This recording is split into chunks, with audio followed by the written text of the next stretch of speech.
দহি বাটিবলৈ প্ৰথমতে আপুনি বেজি এটা তেনেকৈ যিটো কালাৰৰ দহি বাটিব সেইটো কালাৰৰ এই সূতাডাল সুমিয়াই ল'ব বেজিটোত। তাৰপিছত এই আগটোতো চিলাই ল'ব আপোনালোকে। তাৰপিছত এনেকৈ সোমাই কিনে ইয়াত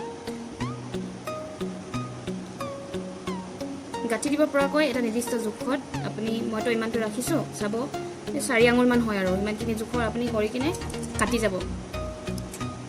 কেইটামান আপোনালোকক দেখাই দিম।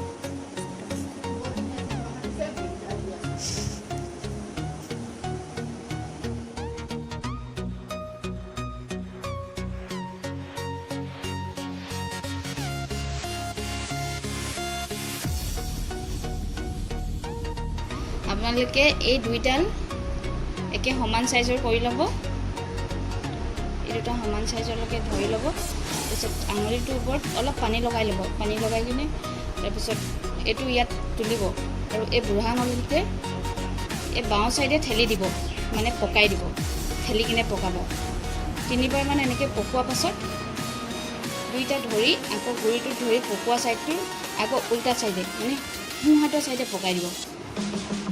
এইটো দেখিছে এনেকৈ পাক উঠিব। তেতিয়া মই আৰু দুটামান কৰি দেখাওঁ আপোনালোকক। অলপ কৰিব সময়ত অলপ পানী অলপ লগাই ল'ব, তেতিয়া কৰিবলৈ সুবিধা হয়। এনেকৈ আঙুলিটোৰ ওপৰত থ'ব, বাওঁ হাতে পকাই যাব। একদম গুৰিটোত ধৰি 3টা পাক দিব।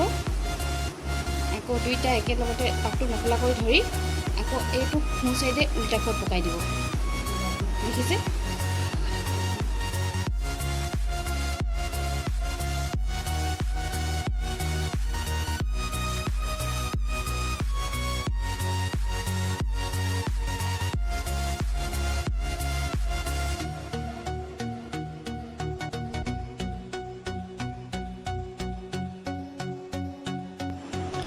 দহি গুঠিবলৈ এতিয়া আপুনি এই সূতাডালৰ ওপৰত এই যিখিনি দহি গুঠিব সূতাখিনি ইয়াৰ ওপৰত ৰছীডালত গাঁঠি দিব। ফাৰ্ষ্টতে সেইটো নিৰ্দিষ্ট জোখত ল'ব আৰু এই সূতাখিনি ইয়াত ভৰাই প্ৰথমতে ফাৰ্ষ্ট গাঁঠিটো দিব।